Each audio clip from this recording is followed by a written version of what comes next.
Listen folks, is anybody else out there feeling inescapable ennui? Well, guess what? You don't have to board the hype train, alright brother? I have a friend. She's got a couple kids, right? Around Christmas time, she was complaining that she had so much stuff to do. She does the elf on the shelf, right? She's got the Christmas train, whatever the heck that's called, the polar bear train or whatever. You gotta visit with Santa. You gotta put the kids on Santa's lap. You gotta get the cookies and milk for Santa. You gotta get the carrots for the reindeer. This doesn't even take into account the presents or wrapping the presents. I basically said to her, hey, guess what? You don't have to do any of that bull dookies. She's like, what do you mean, man? I said, just don't do it. You're making yourself miserable to uphold some ideal that only exists in your own head. You're missing out on time with your kids to create this perfect time that doesn't even really exist. And listen, man, I saw another clip recently where people were reacting to being told at some Apple press conference that they had outside that the new Apple VR thing, quote, starts at $3,500. So that means that that's the base one. That's not the one that you really want, right?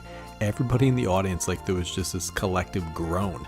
And not because it was expensive, because they knew they would have to make some serious sacrifices to buy it, because that's how they get their fix. It wasn't even a question that they weren't going to buy it. It's just more Apple nonsense.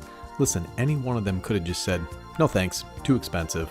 I think we all do that with this hobby sometimes. We decide we need to engage with every product. We need to find something for our commander decks to buy. We need to buy draft boxes. I mean, you could open the One Ring. I mean, come on, dude. It's in a vault somewhere and Cassius Marsh or Toast Malone will miraculously open it. Oh, wow, so cool. Jimmy Wong gets the shivers. Listen, man, I really like the set Dominaria Remastered, although I didn't buy a box of Dominaria Remastered. I had no draft group to draft it at the time, so I got a couple singles when they got cheap. And guess what? They got cheap. As a matter of fact, right now a box of Dominaria Remastered is $130, dude. This is the set with a full grip of fantastic tutors with amazing Richard Kane Ferguson art on the full art ones. You got Force of Will in there, you got Urza, you got Yawgmoth. Very powerful set, chock full of reprints.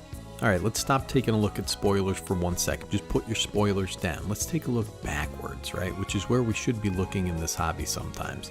You got the Brothers War set, right? Fantastic set. $88 ship before tax for the draft boxes.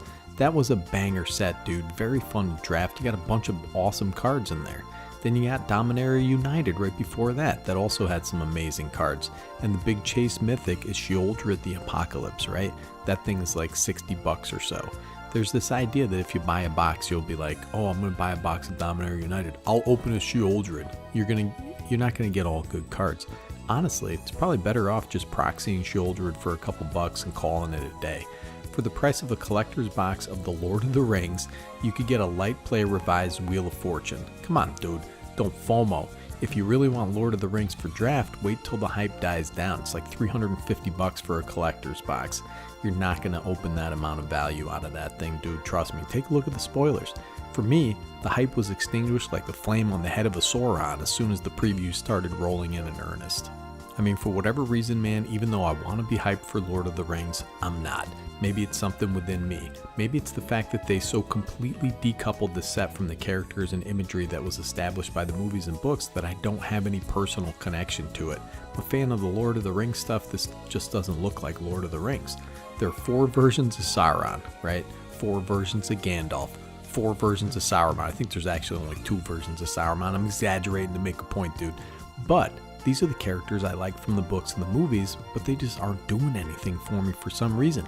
I'm very low on the cards spoiled so far. The mechanics are convoluted in a way that isn't attractive. And the set as a whole seems underpowered. The mechanics seem uninspired. I mean, I know this is a straight to modern set, it's supposed to be drafted and all this fun stuff, but listen, amass orcs? Like, what's going on, dude? I realize this is a modern set, but I don't want to amass orcs. Triggering once per turn on some of these cards? I mean, gosh, dude, what the heck? And there's the usual assortment of common vanilla creatures and combat tricks from your usual draft set, but this is almost double the price. I mean, I'm looking through the previews and you would think that something would stand out from this set. You'd think there'd be something that I can fall in love with, you know, but I'm failing to find, dude. Some of the uncommons seem to be the most impactful, like this card Fiery Inscription, 2 and a red for an enchantment. When it enters the battlefield, the ring tempts you. Whenever you cast an instant or sorcery spell, Fiery Inscription deals 2 damage to each opponent. Pretty awesome, classic spell slinger payoff in an enchantment form, funny how some cards use imagery directly from the movies, like this one. Look at this sweet card, Rising of the Day. 2 and a red for an enchantment. Creatures you control have haste. Legendary creatures you control get +1/+0. This is a strictly better, commander-centered version of Fervor, and is interesting in decks that want that. I mean, these are the nice little role players that I'm keeping an eye on from this set. The Mythics and the Legends aren't really doing it for me. Some of these cards kind of seem like draft chaff that they slapped a Lord of the Rings character on, you know what I mean? It's like, oh, hang on, dude, that's Gandalf. It's just like, yeah, but what about that is Gandalf? Well, trust me, that's Gandalf, dude. Don't get me wrong, there are some interesting cards in this set, and though I've been optimistic, I don't see anything here that makes me want to buy any kind of boxes or sealed product. I can get all the singles I want from this set for a fraction of the price and don't have to deal with all the draft chaff. Now, if one of my buddies wants to set up a draft or something, I would be in, but that goes for any set, you know what I mean? It's all about getting together with your homies and having fun, dude. That's the only thing that matters. And listen, man, credit where it's due, this is a dope card. You got Gandalf the White, 3 white for a legendary creature, Avatar Wizard. It's a 4/5 with flash. You may cast legendary spells and artifact spells as though they had flash. If a legendary permanent or an artifact entering or leaving the battlefield causes a triggered ability of a permanent you control to trigger, that ability triggers an additional time. I would build around this. I mean, but there is a bit of a wrinkle here. Number one, how does this have anything to do with Gandalf? I mean, I don't really care too much about that. It doesn't have to necessarily reflect the character. But there are literally 4 versions of this. That's confusing as heck for everybody, dude. What box even has what version? How do I get the one that I want? I mean, it's almost like they're pushing me and just buying the single that I want to buy anyway. Now, how about this thing here? You got Forge Anew, 2 and a white for an enchantment. When Forge Anew enters the battlefield, return target equipment card from your graveyard to the battlefield. I like that. As long as it's your turn, you may activate equip abilities anytime you could cast an instant. So basically during combat, you can kind of switch around your equipment, really screw up your opponent's ability to block effectively.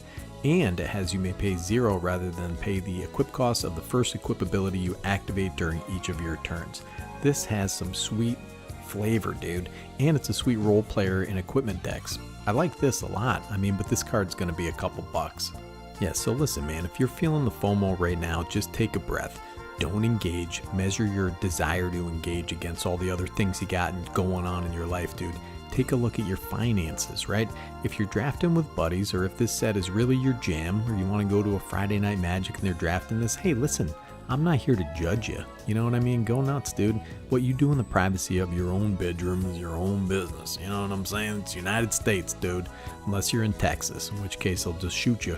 Or if you're in Florida, they can just yell, stand your ground, dude, and they can mow you down. But I am here to say that it's okay to skip whatever set doesn't suit you. You don't have to engage. Guess what? It's okay to say no and wait until you feel excited about something.